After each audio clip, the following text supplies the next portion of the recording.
Nuestro Padre es tu palabra y tú quieres, Señor, que nuestros corazones, nuestras mentes puedan ser impregnadas por tu palabra, no solamente hoy, sino todos los días, de memorizarla, de escudriñarla, de leerla, de meditarla. Y es el único medio que tú has dejado para fortalecer, capacitar, afirmar, perfeccionar a tu iglesia. Te pedimos que por tu Santo Espíritu que has puesto en nosotros como el sello de la garantía de que un día estaremos contigo y que has puesto para consolarnos, para guiarnos, para enseñarnos toda verdad, queremos orar que por la gracia tuya nos permitas en esta mañana escuchar tu voz para que nos animes a estudiar, a amar, a deleitarnos y a buscar más tu palabra y a vivir de acuerdo a ella, Señor. Te ruego, Padre, que aquietes y a cada uno de nosotros nos des esa bendición de estar atentos, de poder escuchar tu voz, de estar nuestro oído, como dice tu palabra, inclinar tu oído a tu palabra. Y pedimos, Señor, que por la gracia tuya nos des hambre y sed de tu palabra. Dice tu palabra, bienaventurados los que tienen hambre y sed de justicia. Y rogamos, Señor, que tú me des las palabras, que tú traigas, que tú uses mi vida para poder ser el instrumento que tú quieres que yo sea. Cualquier cosa, Señor, que impida, por favor, te rogamos que la quites para que haya libertad en el Espíritu. Te lo pedimos en el nombre de Jesús. Amén. Bueno, yo leo estos versículos y de pronto algunos hermanos, o tal vez muchos, no saben por qué fue escrita Colosenses, ¿sí? Entonces, vamos a tratar de, con la ayuda de nuestro Padre Celestial, a tratar de tener una idea para que usted la siga leyendo. De pronto a usted le gusta Colosenses y usted dice, bueno, hace días que no vengo estudiando sino un salmo o un libro, lo que me salga, pero quisiera leer un libro con más dedicación y con más orden. Entonces usted va a empezar a leer esta carta yo le voy a dar de pronto un poquito de introducción, no todo, porque si no se me iría todo el tiempo. Y entonces, ¿cómo se escribió la carta? ¿Por qué razón se escribió la carta de Colosenses? ¿Quién sabe por qué razón se escribió la carta de Colosenses? Pues algunos saben que habían entrado algunos maestros, algunas falsas enseñanzas y por eso se escribe ella. Pero un poquito más adelante, recuerden ustedes, o algunos que traten de recordar, recuerden que Pablo tenía un deseo de viajar ¿a dónde? Que oraba por eso. Romanos capítulo 1, versículo 10. Tenía un deseo grande por viajar ¿a dónde? A Roma, ¿cierto? A Roma. Sí, ahí lo dice Romanos 1:9, 1:10, lo dice que él oraba para tener un próspero viaje para ir a visitar a los hermanos en Roma. ¿Cierto?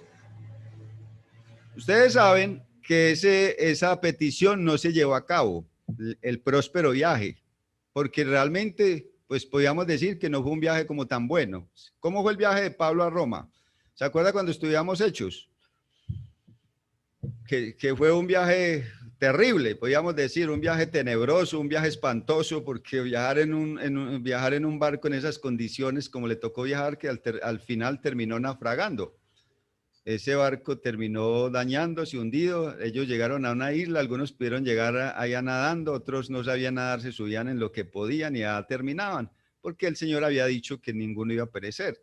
Eso es lo que le dijo el ángel al Señor. Le dijo el ángel a Pablo, perdón. Y entonces, Pablo termina llegando a Roma, pero Pablo, ¿cómo iba a Roma? Iba en un viaje de playa, brisa y mar. Iba de cadena, ¿sí o no? Pablo iba preso por causa de ¿qué? Del evangelio. Entonces Pablo está en Roma, Pablo está allá en Roma, llega a Roma, pues allá vemos que antes de llegar a Roma terminó en una isla, pero él terminó en Roma. Y allá terminó preso por causa del evangelio.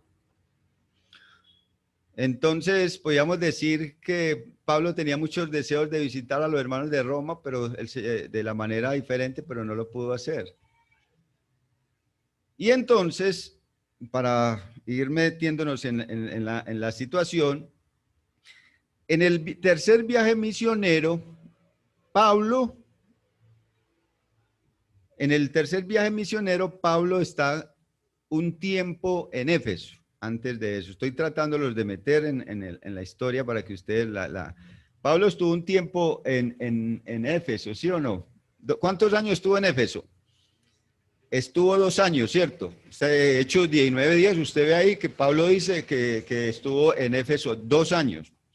Y entonces en Hechos, esos 2 años, Éfeso, mire, ¿dónde está Colosas, hermano Ricardo? Mire, por ahí está Colosas. Y mire dónde está Éfeso. Entonces era un lugar muy cercano. Éfeso era un lugar estratégico para que el evangelio se propagara. Y entonces Pablo vio que eso era una oportunidad. Pablo era un hombre piloso para evangelizar a la gente y tuvo una oportunidad. Dijo, aquí es la oportunidad que viaja tanta gente de evangelizar a mucho pueblo. Recuerden que Pablo es uno de los que va, estamos estudiando los miércoles en Hechos, cómo Pablo podía llegar a tanta gente, a gentiles. Y ahí está Pablo 2 años. Y ahí seguramente es donde hay un hombre que se convierte, que es de Colosas, que está hablando la Biblia. Un hombre que se convierte, ¿y es de dónde? De Colosas. Y seguramente Pablo durante ese tiempo que estuvo ahí lo discipuló. Y entonces este hombre, que se llama Epafras, que fue el que escribió capítulo 1, versículo 7, como lo habéis aprendido de quién. Ahí está ustedes, como lo habéis aprendido de Epafras. Entonces, seguramente pues no nos dice en ninguna parte que Epafras fue el que fundó, pero por lo que estamos leyendo ahí, dice que lo habían aprendido de Epafras. ¿Sí? ¿Me entienden hasta ahí? Algunos que están empezando a leer la Biblia, estamos tratando eso. Entonces, Pablo estuvo en Éfeso, ya vimos. Estuvo un tiempo, 2 años, y seguramente ahí fue donde tuvo este discípulo. Y Pablo después le tocó irse, pasa mucho tiempo, después ya la iglesia está constituida. Y lo que pasa es que en Colosas había un poco de religiosidad de todo lado, de religiones de todo lado, ¿sí? Había mucha paganismo en Colosas, religiones, porque también era otro lugar estratégico para el comercio, para la gente viajar por barco en ese tiempo. Entonces había mucha gente que pasaba de un lugar a otro y algunos se amañaban, hacían negocios en Colosas y se quedaban ahí. Entonces había paganismo por todo lado, había idolatría, había paganismo, había muchas religiones, lo que se llama sincretismo, ¿sí? ¿Qué es sincretismo? Una palabra nueva que estamos aprendiendo, que es como un sancocho de ¿qué? De religiones. Habían religiones de todo lugar, ¿sí? Eso era el sincretismo, religiones por lado y lado, y todas querían ir como buscar dónde meter su pensamiento. Entonces lo que pasa con Epafras no está con Pablo, ¿sí? Que era el apóstol. Epafras no está con Pablo. ¿Pablo dónde está? Ya les dije. En Roma. Y ya ustedes ven dónde está Roma, vea. Miren por aquí dónde está. Más o menos a 2000 kilómetros en viaje. ¿Cuánto demoraría eso en un barco? Eso demoraría muchos años. Por eso Pablo estuvo hasta por aquí, pero el DSA, pero eso es, aquí se ve todo juntico, pero eso es muy lejos. Entonces, Epafras está solito, por allá, quién sabe, también discipulando a otros, pero se le viene un problema. ¿Cuál es el problema que se le viene? Que a la iglesia que se le estaba entrando, el sancocho ¿de qué? El sancocho de religiones. ¿Y cómo sé yo eso? Porque en Colosenses capítulo 2 está, ahí es donde uno ve todo lo que estaba pasando y por qué la carta se escribe. Entonces ustedes ven, van a leer, si ustedes van a ser juiciosos, van a empezar a tener la idea. Entonces trata de metérsele todo ese sancocho de Epafras y él no sabe qué hacer. A pesar de que estuvo 2 años con Pablo, pero él está empezando una iglesia. Iniciar una iglesia no es fácil porque eso tiene muchos problemas, ¿sí? La introducción de falsos maestros. Entonces, ¿qué hace Epafras? Deja seguramente al que estaba discipulando, estoy diciendo cosas, pues, pero me imagino que así tiene que ser. La lógica que él tenía que dejar las ovejas bajo el cuidado de un pastor y él arranca ¿para dónde? Desde Colosas arranca para visitar ¿a quién? A Pablo.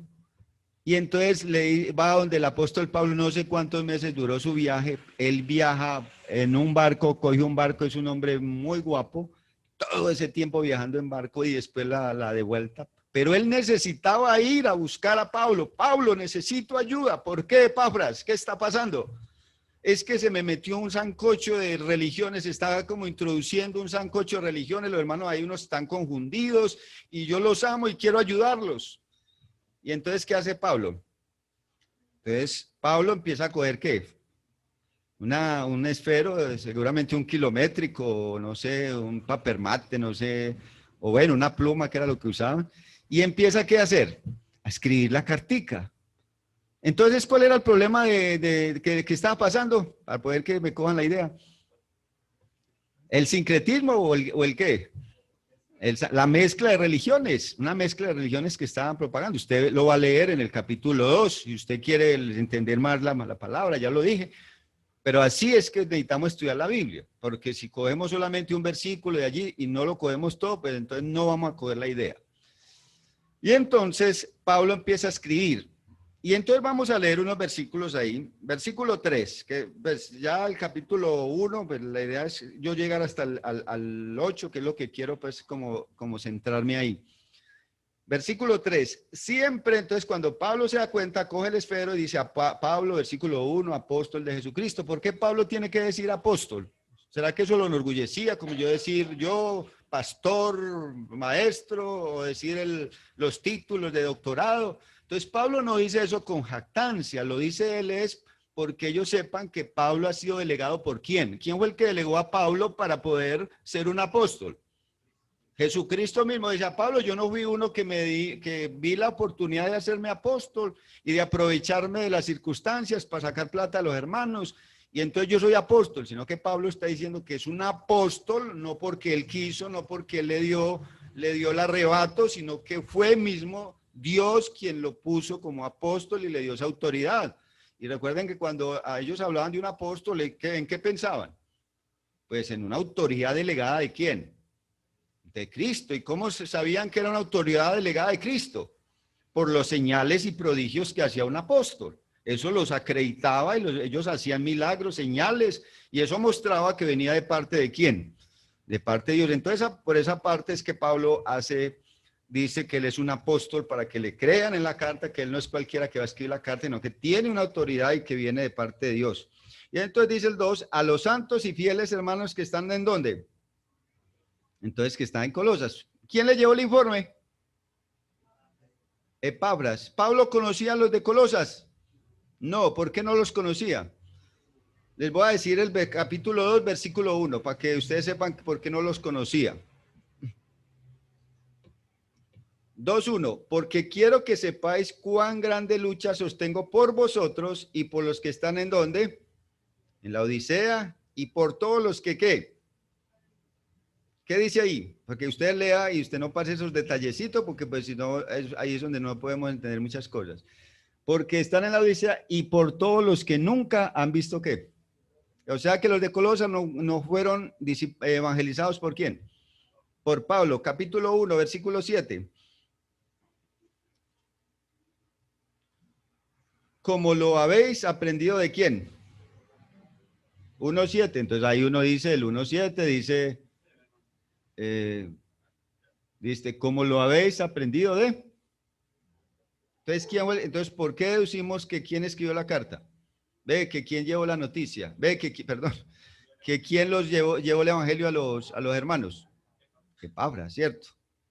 Listo, ahí está. ¿Alguien no ha entendido hasta ahí? Para seguirle, porque la idea es que, hermano, nosotros compartir un tema para que al ratico usted salga y se le olvide y usted dice, ni sé qué lo que hermano me enredó más. Entonces yo por eso estoy tratando de llevarlo a usted despacio para que me coja la idea. Yo la leo pues ligero y ya tengo pues más o menos idea de qué es lo que pasa, pero quiero es que ustedes como mis hermanos puedan entender la Biblia para que la estudien y eso es lo que los voy a llevar.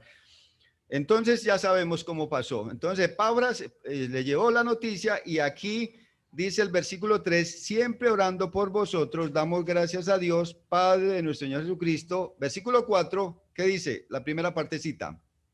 Habiendo oído, ¿de qué? ¿Habiendo qué? Oído. ¿De quién oyó él? De Pabras. Versículo 8. Pabras, quien también nos ha declarado vuestro amor en el Espíritu, por lo cual también nosotros desde el día que, lo oímos. O sea, cuando a Epafras apareció de Pablo, inmediatamente, ¿qué hizo? Le contó, Pablo, mire, esto está pasando, Pablo, ayúdenos. ¿Sí? Hasta ahí van bien. Muy bien por los apuntes. Y entonces, cuando Pablo se da cuenta de eso, ¿qué es lo primero que hace? Una cosa que Pablo tenía y que nos falta a nosotros es que, dando siempre ¿qué? O sea que Pablo cada vez que se daba cuenta de un hermano, de alguna iglesia, de algún lugar donde había un grupo de hermanitos, ¿qué había en Pablo?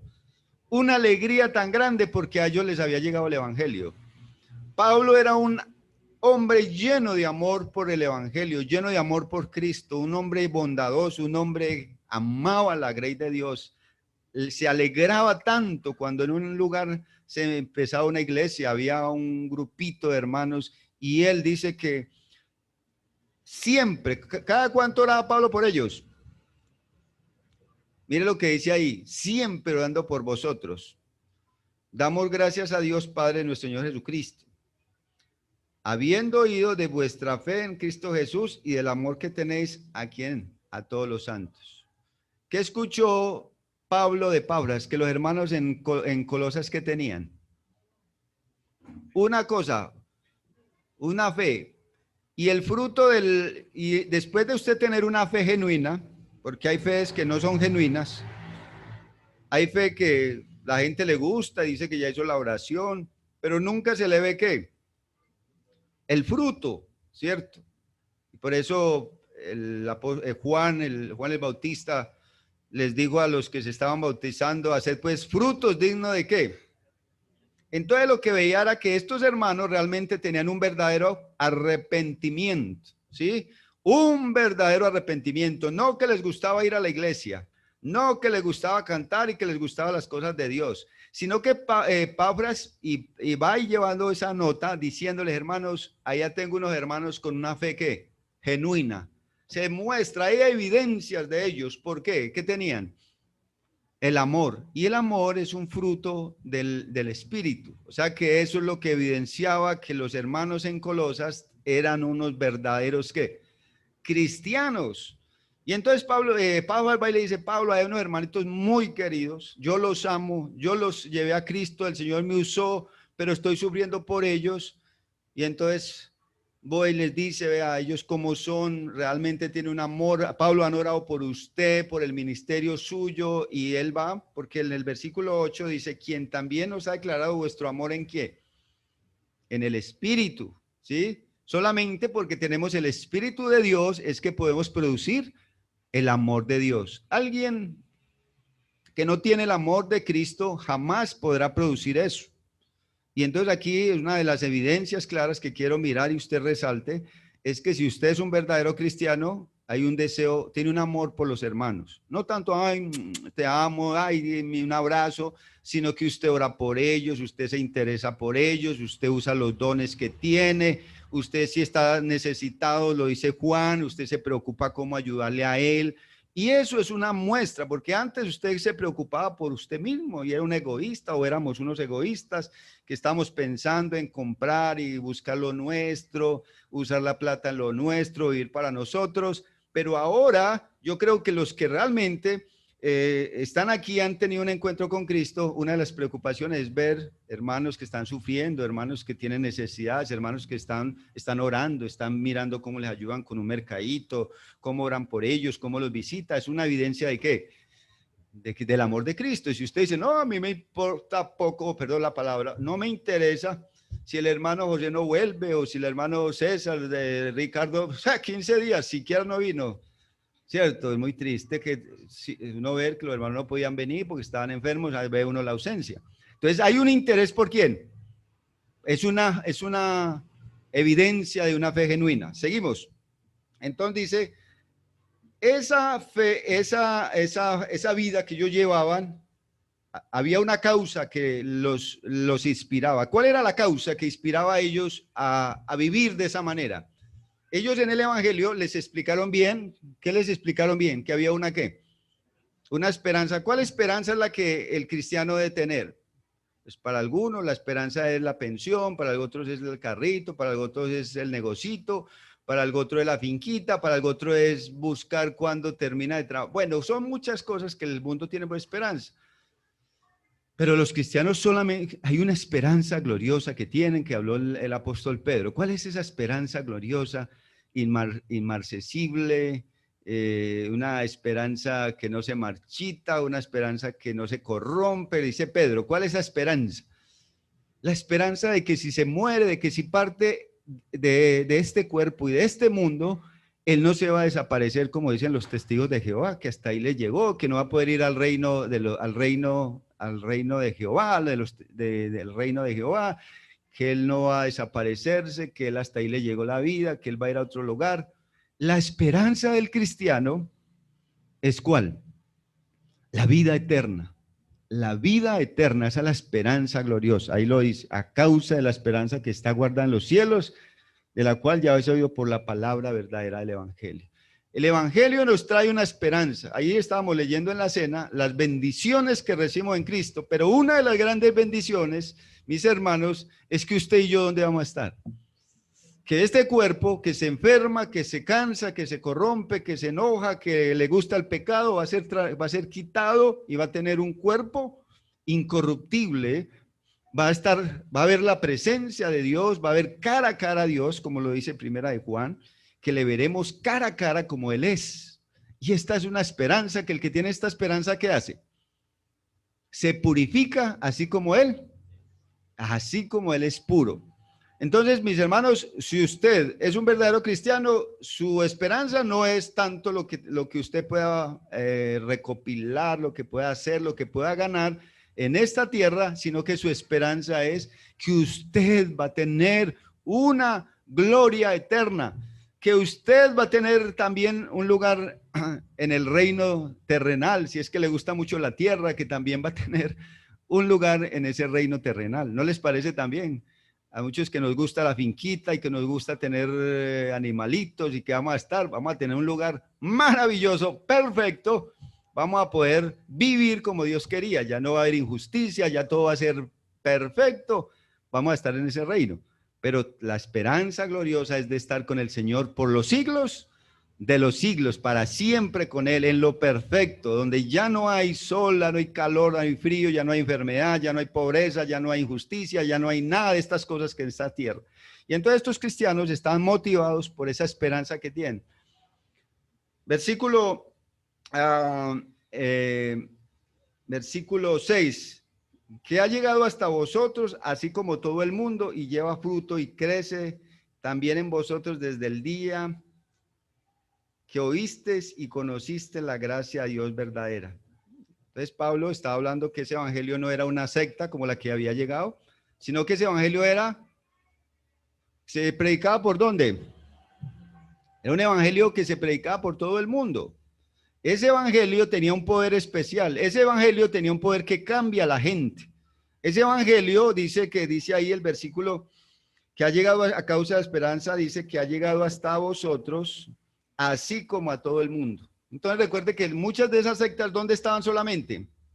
En ciertos grupos. Pero este evangelio era un evangelio que se proclamaba ¿por dónde? Por todo el mundo. Pero algunos dirán que el catolicismo se predica en todo el mundo. Sí, casi. Pero recuerden que los musulmanes, ¿en qué creen? Otra cosa, los chinos, ¿en qué creen? El catolicismo no. Pero el evangelio, ¿dónde se predica? En China, que persiguen a los cristianos, ¿qué pasa? ¿Allá hay cristianos o no? Allá se están reproduciendo. O sea, la diferencia de esto, de las sectas de las que está hablando, es que esas se propagaban en ciertos lugares, pero el evangelio, ¿dónde se propagaba?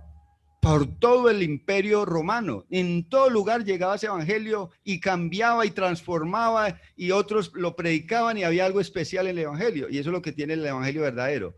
La buena noticia, que se propaga de una manera especial. ¿Cómo se propaga de una manera especial? Por ejemplo, el hermano Ricardo, hace poco, hace unos añitos, conoció al Señor. ¿Y qué es lo que él quiere hacer con los vecinos, con los amigos, con los de trabajo? Ese evangelio siempre tiene que haber un deseo de todos los cristianos de propagarlo, porque ese es el llamado. Me seréis testigos, ¿dónde? Jerusalén, Judea, Samaria, ¿y qué más? Y todo el mundo va a llegar a ese evangelio. Entonces, el cristianismo lo que tiene es que lo especial del cristianismo es que es una doctrina que se propaga. ¿Por dónde? Por todo el mundo. En todo el mundo hay cristianos. ¿Creen o no creen eso? Especial, ¿no? Que en todo el mundo haya cristianos. En todo el mundo hay cristianos. Dios ha permitido, bueno, algunas partes de pronto por impedimentos, pero el evangelio se propaga por todo el mundo. Mis hermanos, nosotros tenemos el deber ¿de qué?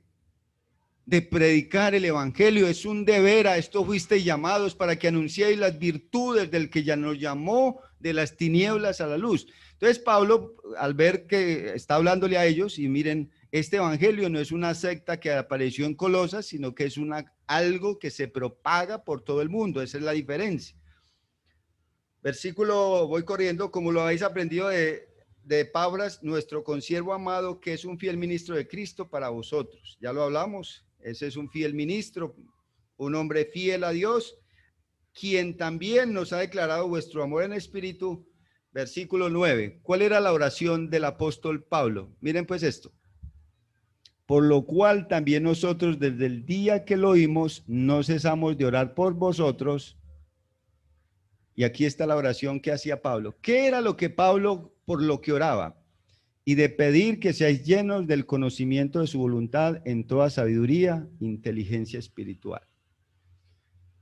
¿Por qué Pablo quería que los hermanos tuvieran buen conocimiento?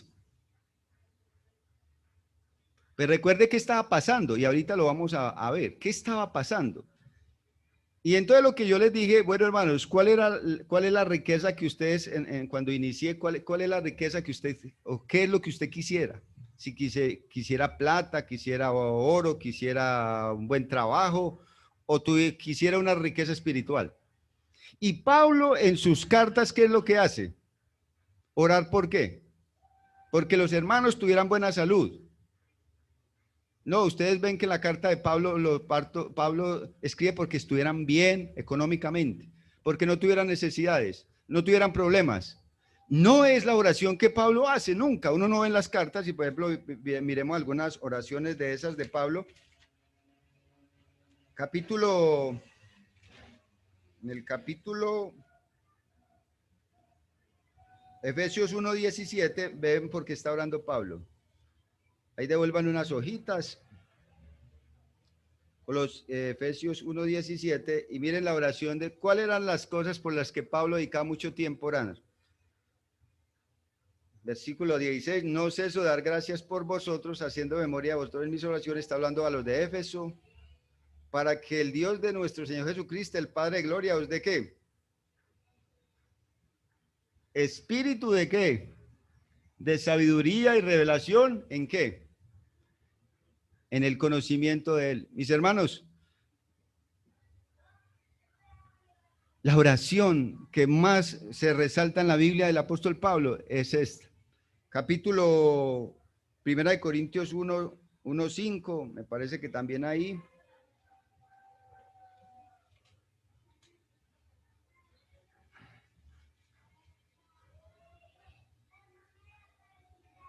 Dice Pablo, gracias doy a mi Dios siempre por vosotros. 4, por la gracia de Dios que os daba en Cristo Jesús, porque en todas las cosas fuisteis enriquecidos en Él, en toda palabra y en toda ¿qué? Y en toda ciencia, conocimiento. Filipenses 1:9 también, volvamos ahí al ladito de Efesios. Estoy mostrándoles, hermanos, la manera del apóstol Pablo orar. 1:9. Y esto pido en oración, que vuestro amor abunde aún más y más. ¿En qué? En ciencia y en qué. Entonces, ¿qué tal si nosotros, por lo que dice su palabra, aprendiéramos a cambiar nuestra oración? Dejáramos de pedir tanto por la comida, por la salud, por el bienestar de nosotros y nos dedicáramos más a orar por conocimiento espiritual. Cambiarían todas las cosas, porque está dicho por el Señor: buscad primeramente el reino mío y lo demás será añadido. Pero a veces nosotros estamos tan ocupados buscando las añadiduras, las cosas que necesitamos, que tanto afán pasa que no podemos pasar tiempo, ¿qué? Buscando ¿qué? El conocimiento. Mire, ¿en qué ocupamos nosotros la mayoría de tiempo? ¿Cuántas horas trabaja una persona? 8 horas, y 8 horas duerme, lo normal, 16. Y las otras, de pronto de televisión, hace deporte, bueno, ¿cuántas tiempo pasa orando? Y una de las cosas que el Pablo tenía era que oraba sin cesar. ¿Por quiénes? Por los hermanos. ¿Para qué? Para que tuvieran salud, comida, techo, carro, casa, moto, finca, todo eso. Esa era la oración del apóstol Pablo. Ahora preguntémonos, ¿qué clase de oraciones hacemos nosotros? ¿Qué clase? ¿Qué es lo que más en nuestra oración? ¿Qué es lo que más pasamos tiempo? ¿En qué nos ronda la cabeza? Estoy tomando un ejemplo de la Biblia y estoy poniéndolo a que reflexionemos a ver si de pronto nuestras oraciones están muy enfocadas en nosotros, en nuestro bienestar. Y bíblicamente no es así. El Espíritu, a través del apóstol Pablo, está escribiendo esta carta para decirnos: hermanos, dediquemos más tiempo a orar. ¿Para qué? Para que la iglesia crezca en conocimiento, para que nosotros tengamos más revelación e iluminación. Si tuviéramos más revelación e iluminación del Señor, ¿qué pasaría? Seríamos hambrientos. ¿Por qué? Por la palabra de Dios, porque si entendiéramos este libro glorioso, maravilloso, nosotros pasaríamos más tiempo, dejaríamos tanto esas cosas materiales que nos preocupan y nos dedicaríamos a escudriñar este libro glorioso. ¿Y qué es mejor, hermanos? ¿Las riquezas de este mundo o las riquezas celestiales? Bueno, dirá, yo todavía estoy muy apegado a... Todos estamos apegados, pero a medida que vamos avanzando en la fe, vamos creciendo, vamos abandonando este mundo y nos vamos metiendo más en lo espiritual y le empezamos a coger amor, gozo, felicidad, ánimo por leer la palabra. Si usted no ha ido en ese avance, usted siempre va a leer la Biblia, va a leer los mismos salmos, va a leer los mismos versículos y usted no va a avanzar. Mire lo que dice Proverbios. Vamos allí a Proverbios, capítulo 2, el llamado que hace el Señor a través de Salomón, ese hombre que era el más sabio. ¿A qué nos invita? Él nos enseña en Eclesiastés que él detuvo de todo, pero que todo era vano, que lo mejor era ¿qué? El conocimiento, lo que es tener una vida cerca al Señor. Capítulo 2 de Proverbios, versículo 1. Hijo mío, si recibieres ¿qué? Plata. Si recibieres mis palabras y si recibieres mis mandamientos y mis mandamientos guardares dentro de ti. Versículo 2. Haciendo estar ¿qué? Atento. Vea, una cosa es que ustedes, algunos de aquí no están aquí en este momento, están pensando de pronto en lo que van a hacer ahora, en el problema que tienen, y ustedes no tienen el oído ¿qué? No, aquí están pensando en que ojalá termine el ligero para irme a descansar, que hace 8 días, desde toda la semana estuve trabajando y he madrugado y quiero irme a pegar un sueñito. Pero lo que está diciendo es, si guardares, si pusieras atención, si inclinares, o sea, si postrares ese oído ¿a qué? A la sabiduría. Versículo, si inclinares tu corazón a la prudencia, si postrares ese corazón a las cosas que tienen valor. Versículo, si clamares, si llamares, lo que dice Jeremías 33:3, ¿qué? ¿Quién se lo sabe? Clama a mí, yo ¿qué? Te enseñaré cosas grandes y ocultas que tú conocí, lo que está diciendo aquí el proverbio. Si clamares a esas cosas ocultas, a eso que tiene Dios, a esas riquezas que no las tiene este mundo ni el oro, versículo 4. Si como a la plata de buscares, a ver quién aquí no le interesa el billete. ¿Ah? ¿Qué es lo que esperamos en la quincena o el fin de mes? Con una ansiedad terrible, que llegue que el patrón pase y nos entregue el cheque, la quincena, la platica. Todos sabemos como la pasión que hay por la plata, aunque Proverbio está hablando de lo que hacen los mineros, ¿cierto?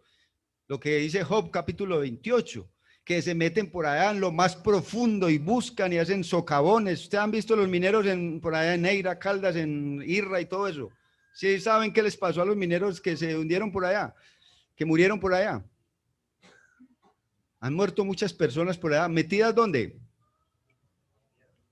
Por allá debajo del agua. ¿Haciendo qué? Túneles, tumbando roca, con deseos de qué? ¿Conseguir qué?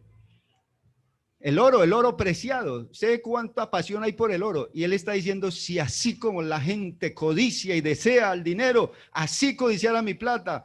Entonces dice el versículo, sigue diciendo, y la escudriñares como a qué? Como a tesoros, hermanos. Si usted en lugar de estar tan afanada y tan afanado buscando cosas de este mundo, si como a la plata buscares y en las escudriñares como a tesoros, entonces, ¿qué va a pasar? Entenderás el temor de Jehová y hallarás el qué. Saben que nosotros tenemos muy poco conocimiento de Dios. Algunos creemos que Dios es chiquito, que bueno, tenemos unos conceptos diferentes de Dios. Pero cada vez que usted y yo avanzamos en el conocimiento de la palabra de Dios, entonces nos enamoramos más de ese Dios tan maravilloso y tan glorioso. Y por eso hay cristianos que no avanzan, que no conocen al Dios, que están pidiendo siempre oración por esto, porque es que me duele una muela y me duele una uña y hermano, y estoy muy... Y esas son sus oraciones. Ahora, no estoy diciendo que no se puede orar por eso, no van ahora a decir que es que el hermano dice que no puede orar y que no puede pedir. Estoy diciendo que pongamos en la balanza nuestras oraciones. ¿Cómo son nuestras oraciones? Pues Señor, que me des un mejor trabajo, que la salud, que mi abuela, que mi tío, pero poco oramos por ellos para que conozcan este glorioso evangelio, para que nosotros seamos iluminados y que se nos revelen todos esos tesoros que tenemos, que a veces no los valoramos, que valoramos más las cosas que son pasajeras, porque la Biblia dice que donde está vuestro tesoro, allí está ¿qué? Vuestro corazón, y nuestro corazón está muy inclinado a las cosas materiales. Tenemos que reconocer eso.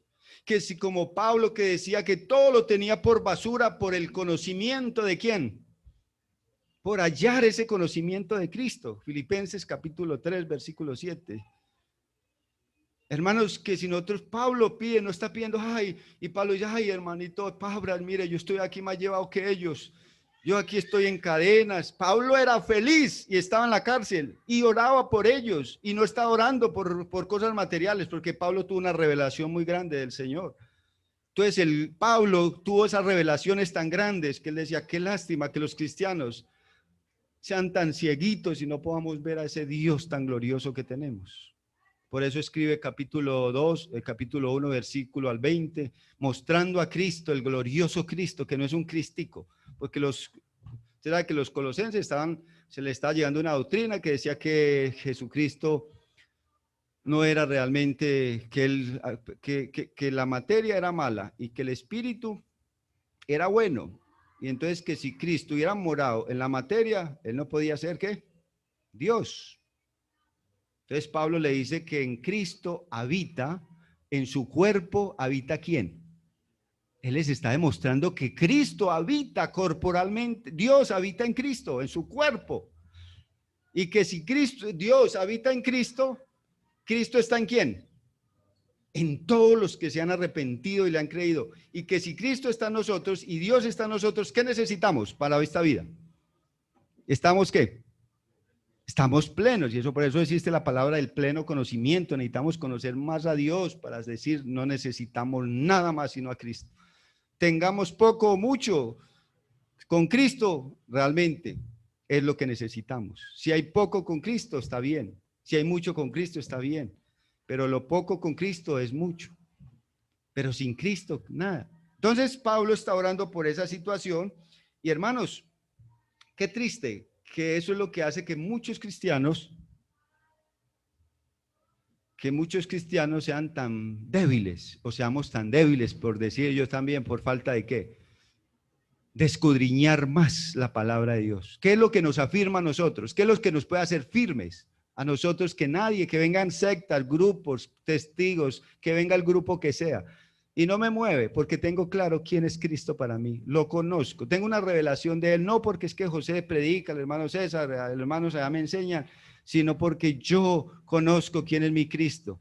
Y nada, ni los problemas, porque Él es mi solución. Es lo que yo necesito para estar en problemado, para mis hijos, para mi esposa, para todo mundo, para todo. Yo necesito a Cristo. Él es lo que yo necesito. Cristo es lo que necesita todo. Y todos los que estemos en Cristo estamos, ¿qué? Completos. Y ahí lo dice, completos, completos ¿en quién? En Cristo. Entonces necesitamos que, versículo, volvamos allá a Efesios, a Colosenses, donde Pablo lo está orando, la oración de él. ¿Por qué razón era? Y él sabía que eso era la garantía de que los cristianos iban a permanecer. Por eso él les dice, necesitamos que conozcan primero que la voluntad. Colosenses 1:9 dice, no cesamos ¿de qué? De orar por vosotros y pedir que seáis llenos. ¿Llenos de qué? ¿Llenos de qué? Del conocimiento de su voluntad.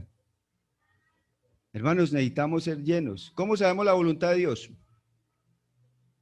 Urim, Tumim, profetas, ¿o qué necesitamos para conocer la voluntad de Dios? ¿Un pastor ungido? ¿A quién necesitamos? ¿Unos hermanos bien espirituales o qué? Para conocer la voluntad de Dios, ¿cómo hago yo para saberla? ¿Ah? Ahí está la voluntad. La voluntad de Dios está expresada en este libro, desde Génesis, Apocalipsis. Ahí encontramos la voluntad de Dios para nuestras vidas. Ahí encontramos cómo vivir en el hogar, ahí encontramos cómo criar a los hijos, ahí encontramos cómo vivir dentro de la sociedad, cómo vivir bajo las autoridades, ahí encontramos cómo saber abrir nuestra boca. Todo lo encontramos para nuestra vida, todo, todo, todo. Por eso en Cristo estamos, ¿qué? Completos. Cristo es la misma palabra, ¿sí? Es el verbo de Dios. Él está ahí, tenemos todo, y en su palabra, si Él sabe cuál es su voluntad para nosotros todos los días. Hay una voluntad que Él quiere de la que estamos leyendo. Dad gracias en todo, porque esto es que orad sin cesar, dad gracias en todo. Dios quiere que usted todo por todo dé gracias. Vuestra voluntad es que la santificación, dice Tesalonicenses, la voluntad de Dios es vuestra santificación. ¿Sí? Ahí encontramos la voluntad de Dios, todas las voluntades de Dios. Hermanos, usted necesita ser una mujer sabia, hermana, hermano, un hombre sabio. ¿Cómo vivir? Lea más la palabra, estúdiela más. Vean, mire, aquí somos muy bendecidos en los centros bíblicos. ¿Por qué? Pues primero que no hay nadie que nos persiga por leer la Biblia, o sí, usted lo han perseguido. No. Dos, que tenemos estudio bíblico los jueves, estudiamos libro por libro, tratando de poder ayudarle a cada uno, ayudarnos a entender la palabra de Dios. Tenemos los miércoles, estamos estudiando los temas que a veces decimos, ¿esto cómo es? Tratamos con la ayuda del Señor de explicar para que usted quede bien enteradito del mensaje, de las doctrinas del Señor. Tenemos los domingos la palabra de Dios, una bendición estudiar la palabra, una bendición leer la palabra de Dios, una bendición estudiarla, que nos la enseñen, que nos la expliquen. Tenemos estudios bíblicos a distancia, ¿sí o no? Tenemos comentarios, tenemos FED también, los que quieran estudiar 10 meses libres de irse a estudiar la palabra, lo tienen, ¿sí? Por toda parte hay tanta oportunidad de tener más entendimiento, pero tan difícil, hermanos, ver hermanos dedicados a la palabra de Dios. Y el Señor nos está llamando a eso. ¿A qué? A que usted y yo miremos, ¿sí? ¿Cuánto interés? Yo creo que es lo que el Señor quiere. ¿Qué interés tengo yo por este libro glorioso? Por este libro glorioso. Si yo tuviera más interés por este libro glorioso, ¿qué pasaría?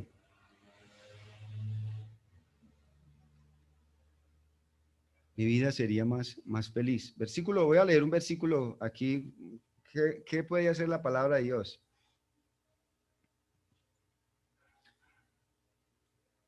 en el capítulo 2, versículo 7, también 2:2, pongámosles de ahí.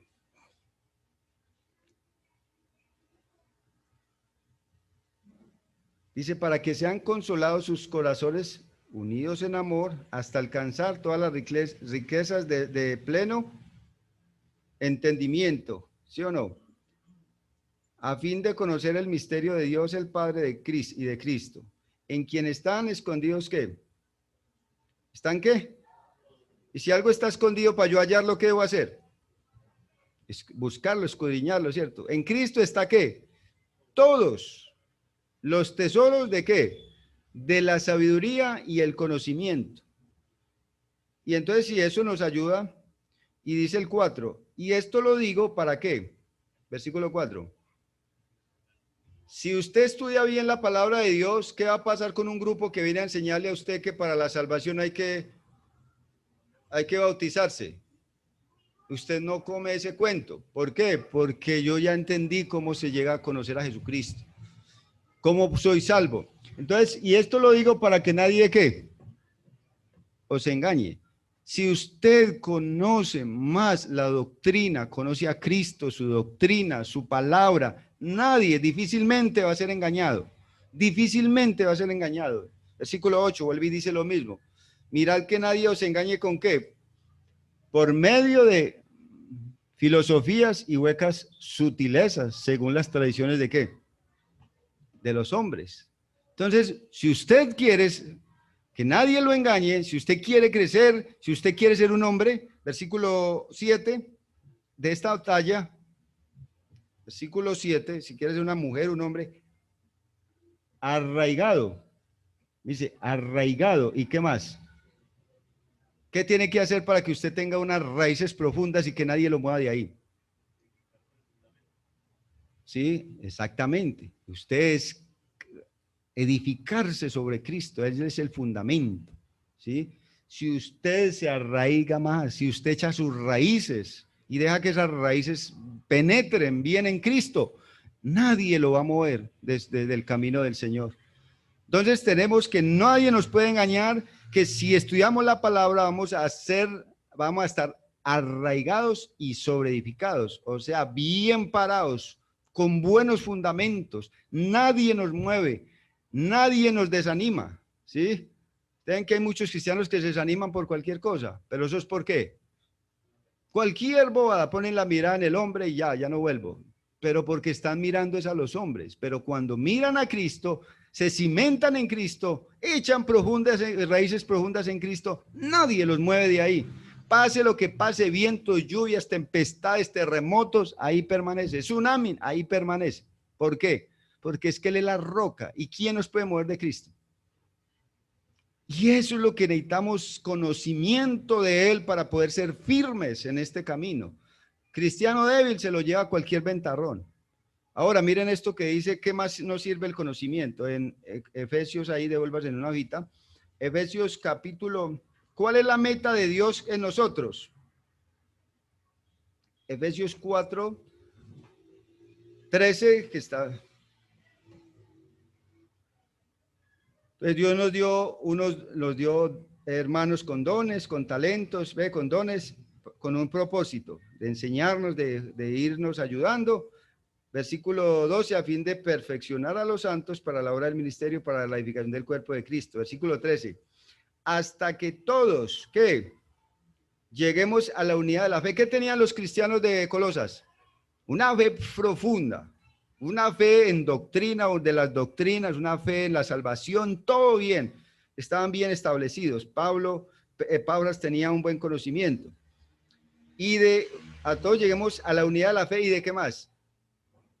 Y del conocimiento del Hijo de Dios, a un varón perfecto, a la medida y la estatura y la plenitud de Cristo. ¿Hasta dónde Dios quiere llevarnos a nosotros? Mire el molde hasta dónde el Señor quiere llevarnos. ¿A la medida de quién? De Cristo. Ese es el propósito de Dios. Para eso son las escrituras. No es para llenarnos de conocimiento, de intelectualismo, de que estoy estudiando la Biblia. Hermano, ya la leí, ya la escribí. ya escribí, ya tengo 10 cuadernos escritos de la Biblia, la he copiado ya. No, eso no es el propósito es que ella me cambie. Si yo la leo, si yo conozco sus doctrinas, ¿qué poder tiene la Biblia? De cambiarme, ella tiene el poder, solita tiene el poder de cambiarme. Hermanos, tiene el poder de transformar mi vida. Ese es el único libro que cambia a las personas. No hay otro libro, ni hombre, ni filosofía, ni humanismo, ni psicología, ni psiquiatría, ni pastas que pueda darle la vida que el hombre necesita. Por eso en Cristo estamos, ¿qué? Completos. Una persona que tiene a Cristo y se arraiga en Él y se cimenta en Él y se fundamenta en Él y vive para Él y lo honra a Él y conoce a Él, de ahí nadie lo mueve. Vive feliz, tiene paz, tiene gozo, tiene frutos, lo que tenían los de Colosas, para que todos lleguemos a esta estatura. ¿Cuál es la estatura que tiene que llegar Jonathan? Tiene que llegar Sofía, la hermana Fanny, todos. Dios quiere llevarnos hacia arriba, a la medida, la estatura de un varón perfecto. ¿Quién es ese varón perfecto? En la tía Cristo. Y termino aquí, vamos a ir leyendo. Conocimiento, la voluntad de Dios, que el Señor quiere ese conocimiento. Mire, sigue diciéndonos ahí en Colosenses, versículo 10. Si eso pasa, ¿qué hace la Biblia? Versículo 10. Si hay conocimiento, si hay voluntad de Dios, ¿cómo vamos a vivir? El para qué. ¿Para qué tengo conocimiento? ¿Para qué Pablo oraba para que ellos tuvieran conocimiento? El para qué. Para que andéis como es digno del Señor. Imagínense el embajador en Estados Unidos fumando marihuana. ¿Cómo quedamos los colombianos? Todos nos tildan de qué. Si usted anda dando mal testimonio, andando indignamente, el andar es el caminar diario, es el carácter que está formando Cristo en mí, el vivir diario de mi vida cotidiana, cómo yo me porto en el trabajo, en la casa, en los vecinos. Y entonces, para que andéis como es digno. Entonces, si usted está dando por ahí mal testimonio, ¿cómo va a quedar Cristo? Si usted está debiéndole por ahí a la gente, si usted está hablando mal, si usted vive por ahí en problemas, ¿qué va a pasar? ¿Cómo queda Cristo?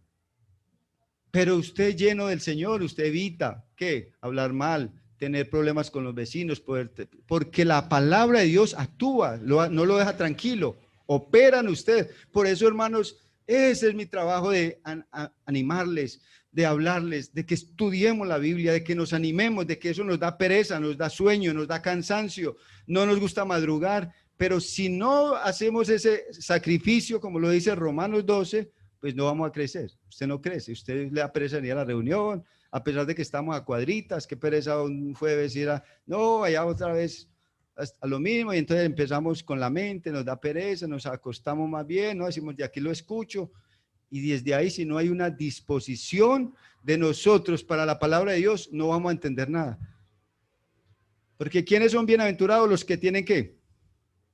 Hambre y sed. Esos son los que Dios bendice, Dios les da palabra. Los que les da pereza venir a una reunión de estudio bíblico, les da pereza estudiar un estudio bíblico, los que no van a progresar, son los mismos, no crecen y es uno tratando, pero ¿cómo va a crecer si no tiene la leche? Desead como niños, ¿qué? Recién nacido la leche, no adulterada, para que por ella, ¿qué? Crezcáis para vida eterna. Ahí, para que por ella crezcáis. Entonces, para que andéis como es digno del Señor, agradándole ¿qué?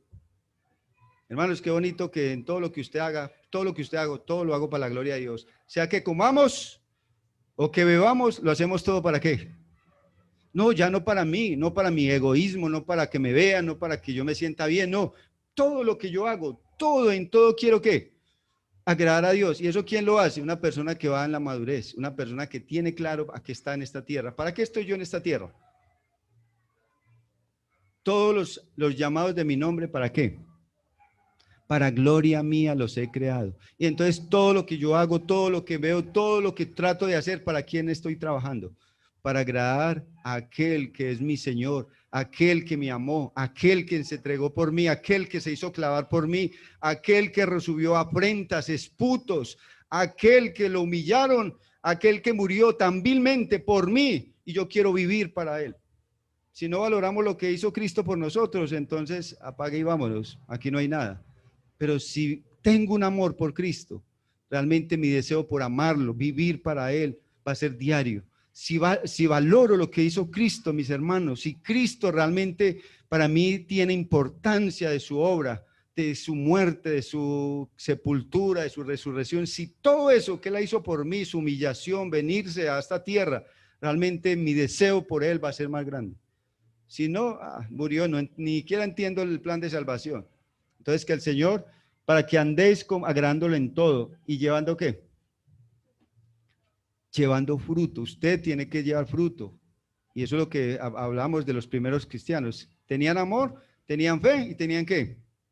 Eso es un fruto. Pero también hay otros frutos. ¿Se acuerda cuando Lucas estaba, Juan estaba bautizando y Lucas nos dice que venían los soldados y que le decían, Pablo, Juan, ¿nosotros qué haremos? Y él que le decía, el que tenga 2 vestidos, comparta con el que no tiene. Venían unos soldados y ¿qué les decía? Juan, ¿qué hacemos? Y él que decía, no sigan extorsionando a la gente. Y venían otros, ¿cuáles eran? Los publicanos. ¿Y qué decían? No exijan más de lo que. Entonces un cristiano que va en esa meta de ser como Cristo, empieza a llevar ¿qué?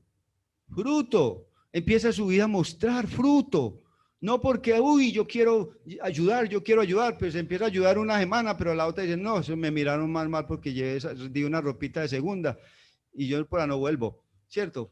Hace cosas, obras para que lo vean y cuando se lo rechazan y les lleve un mercadito y dijeron, eso tan poquito, ¿por qué? Bueno, cualquier cosa dice, entonces usted se desanima. Pero cuando usted lleva fruto para el Señor, hace obra para el Señor, a usted lo van a rechazar, a usted lo van a despreciar, pero ¿usted qué hace? ¿Usted lo está haciendo para quién?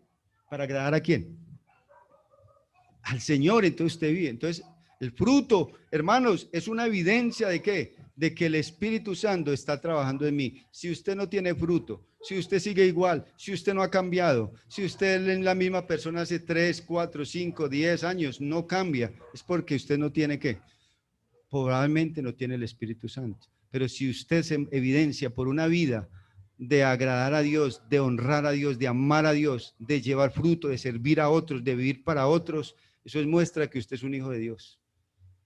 Y Pablo oraba por eso, esa era la oración de Pablo, para que los cristianos manifestaran, porque si hacemos eso, entonces ¿qué va a pasar en el mundo? ¿Qué van a ver en nosotros? A Cristo.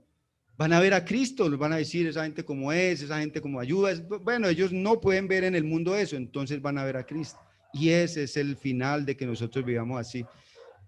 Pero necesitamos conocer la doctrina, con obras. Sin doctrina eso va a ser muy difícil. Necesitamos arraigarnos en la doctrina, cimentarnos, conocer más al Señor. Hermanos, estudien, es el tema, y es como el tema que quería traer a través de ese pedazo del llamado a que usted lea, estudie, escudriñe, memorice, medite la palabra de Dios, la investigue, la busque, como el oro, como la plata, para que pueda crecer espiritualmente. Sin usted será el mismo siempre y no podemos crecer, y esta asamblea seguirán lo mismo y seguirán lo mismo. Usted seguirá lo mismo y yo seguiré igual, pero si Cristo está trabajando en su palabra, entonces van a haber cambios. Que el Señor los bendiga y ánimo, que el Señor nos dé ánimo para seguir estudiando su palabra, crecer en el conocimiento y la gracia de nuestro Señor Jesucristo, nuestro Padre y nuestro Dios. Te damos gracias, Señor, por tu palabra. Gracias por carta a los Colosenses, que es una carta tan gloriosa, que nos manifiesta, nos muestra a Cristo como el amo y Señor de todo el universo, como el creador de todas las cosas, como la cabeza de la iglesia. Nos muestra a Cristo como el primogénito de entre los muertos. Nos muestra a Cristo que en Él no nos falta nada, que si lo conocemos a Él, nuestras vidas van a ser diferentes, que si lo amamos a Él con el alma, con la mente y el corazón, nuestra vida va a ser una vida muy gozosa, muy bendecida, que si nos arraigamos en Cristo, en su palabra, en conocerle más, nuestra vida, Señor, va a ser tan productiva, tan feliz, tan abundante, pero que si no lo hacemos, Señor, tenemos la tristeza de vivir en el mismo estado espiritual.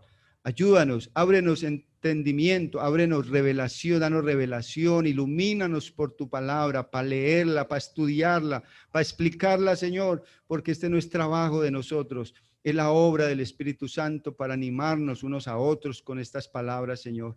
Ayuda a cada uno de los que están en esta mañana escuchando tu palabra, donde se está exponiendo tu palabra, Padre, para que haya más oración por entendimiento, conocimiento, deseos de estudiar la palabra, buscarla, Señor, y que ese sea un tesoro para nuestras vidas, Padre Santo. Gracias te damos, nos encomendamos a ti en esta tarde, en el nombre de tu Hijo, el Señor Jesucristo. Amén. Que el Señor los bendiga.